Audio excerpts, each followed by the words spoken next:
Hello bachcho, let's read this question. So this question says two thin dielectric slabs of dielectric constant K1 and K2 such that K2 is lesser than K1. क्या बोल रखा है? K2 आपका क्या lesser है किससे? K1 से. Alright. K2 is lesser than K1 are inserted between the plates of a parallel plate capacitor as shown in the figure. The variation of the electric field between the plates with a distance d as measured from the plate P is correctly shown by. आपको variation of electric field बताना. आपको देखें यहाँ पर four options क्या कर रखे given कर रखे हैं. ओके, तो चलिए इस क्वेश्चन को स्टार्ट कर लेते हैं. तो देखिए बच्चों, इस क्वेश्चन का की कॉन्सेप्ट आप क्या लिख लीजिए? Variation of electric field. ठीक है, या फिर आप क्या लिख लीजिए ना, electric field between the plates of the parallel plate capacitor लिख लीजिए. ये बेटर आपका की कॉन्सेप्ट है. ठीक है, इलेक्ट्रिक फील्ड लिख लीजिए. देखिए बच्चों, आपके पास दो डाइलेक्ट्रिक्स की, देखिए सॉरी, जो आपका कैपेसिटर है, एक प्लेट पी है और एक क्यू, एक दूसरी प्लेट क्यू है. ठीक है, पी प्लेट पे पॉजिटिव चार्ज है, क्यू प्लेट पे आपका नेगेटिव चार्ज है. ठीक है, इतना आपको क्वेश्चन में गिवन कर रखा है. ठीक है, अब बच्चों देखिए, इसको आपने किसी बैटरी से कनेक्ट नहीं किया. बैटरी से कनेक्ट नहीं किया तो उसका मतलब चार्ज क्या रहेगा? आपका कांस्टेंट रहेगा. ठीक है, चार्ज कांस्टेंट है. चार्ज कांस्टेंट है तो बच्चों आप इलेक्ट्रिक फील्ड का वो वाला फॉर्मूला यूज कर लीजिए.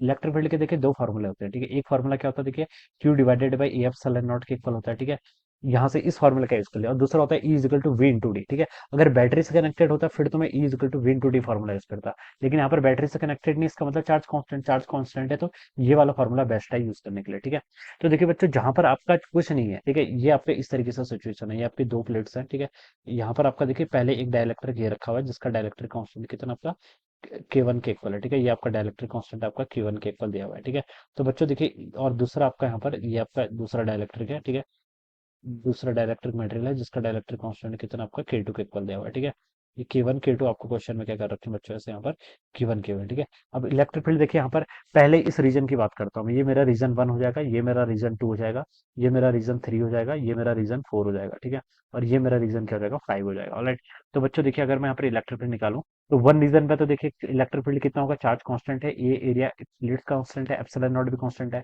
तो इलेक्ट्रिक फील्ड वन रीजन में जितना भी होगा उतना ही आपका थ्री रीजन में भी होगा, और उतना ही आपका क्या होगा? फाइव रीजन में होगा. तो 135 पे तो आपका इलेक्ट्रिक फील्ड क्या रहना चाहिए? कांस्टेंट रहना चाहिए. ठीक है, तो 135 पे तो देखिए सभी में कांस्टेंट है ऑलमोस्ट. ठीक है, 135 पे. ठीक है, सभी में कांस्टेंट है. ठीक है, तो इससे कोई ऑब्जर्वेशन नहीं होगा. ठीक है, अब देखिए टू रीजन और थ्री रीजन पे देखिए डायलेक्ट्रिक जहां पर रख देते हैं वहां पर डायलेक्ट्रिक जहां पर रख देते हैं वहां पर इस रीजन इलेक्ट्रिक फील्ड को ई नॉट बोल दीजिए. ठीक है, अगर डायलेक्ट्रिक रख लेते हैं तो देखिए यहाँ पर एप्सिलॉन की जगह के साथ क्या मल्टीप्लिकेशन फैक्टर में जाता है? डायलेक्ट्रिक कांस्टेंट आ जाता है. तो ई इजिकल टू कितना हो जाएगा? आपका ई नॉट बाई के इक्वल. ठीक है, तो जहां पर अगर आपने डायलेक्ट्रिक कांस्टेंट रख दिया तो आपका इलेक्ट्रिक फील्ड क्या करता है बच्चों? रिड्यूस करेगा. क्या करेगा? आपका रिड्यूस करेगा. ठीक है, तो बच्चों मैं ये बता सकता हूँ टू और फोर रीजन पर. ठीक है, टू और फोर रीजन पर आपने क्या रखा हुआ है?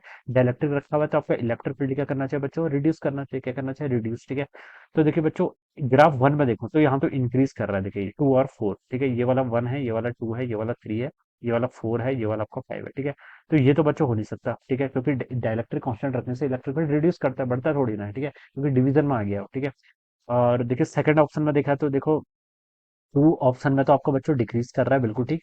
पांचवे टू और पांचवा था ना, सॉरी, टू और फोर्थ, थर्ड फोर्थ, और फोर्थ रीजन पर देखिए इंक्रीज कर रहा है. टू पर तो डिक्रीज कर ठीक है, लेकिन फोर्थ पे इंक्रीज कर रहा है, तो ये भी आपका रॉन्ग. फोर्थ पर भी डिक्रीज करना चाहिए. ठीक है, और यहाँ पर से अगर हम देखें टू और फोर पे, इसने तो बोल दिया जीरो. जीरो तो बच्चों नहीं होगा. जीरो देखिए इलेक्ट्रिक फील्ड कब होता है? जब डाइलेक्ट्रिक कांस्टेंट इनफाइनाइट हो जाता है. ठीक है, तो ये आपका डी ऑप्शन पे नहीं हो सकता. तो आपका सी ऑप्शन ही बच गया बिल्कुल. ठीक है, ऐसे बता, तो सी हो गया आंसर करेक्ट. ठीक है, और इसमें भी वेरिएशन देखना है तो बच्चों एक हिंट और क्वेश्चन में गिवन की थी कि के टू आपका ग्रेटर है इससे आपका के वन से. ठीक है, के टू क्या आपका ग्रेटर है एज कम्पेयर टू के. ठीक है, तो ई इजिकल टू देखिए, जो आपका सेकंड और फोर्थ रीजन की हम बात कर रहे थे, सेकंड रीजन में कितना हो जाएगा? आपका ई नॉट डिवाइडेड बाय आपका के टू के इक्वल हो जाएगा. और फोर्थ रीजन में कितना हो जाएगा? आपका ई नॉट डिवाइडेड बाय कितना हो गया? आपका के वन के इक्वल हो जाएगा ना.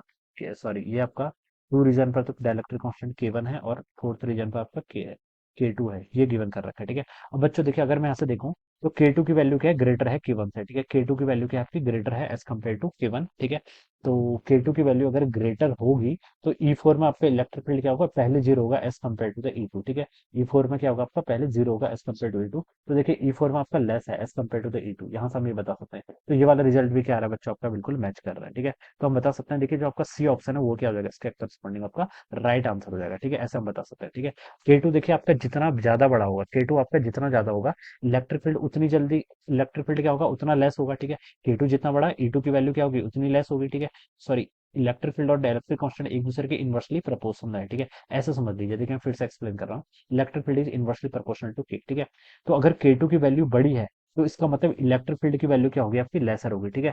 तो यहाँ पर आपको वही गिवन कर रखा है, देखिए टू वाले के आगे आपके इलेक्ट्रिक फील्ड डाइलेक्ट्रिक कांस्टेंट की वैल्यू बड़ी है, तो ये आपका लेस है एज कम्पेयर टू द के वन। के वन यहाँ पर था आपका डाइलेक्ट्रिक कांस्टेंट, के वन यहाँ पर था, के टू यहाँ पर था, तो ऐसे भी इसको समझ सकते हैं, ठीक है। वैसे इस चीज की जरूरत भी नहीं है आपको, आपने तो आंसर सीधे वैसे निकाल सकते हैं, ठीक है। तो ऑप्शन सी क्या हो रहा है बच्चे, यहाँ पर आपका मैच कर रहा है, option C would be the right answer of this question. Alright, so I hope you understood this concept. All the best and thank you so much.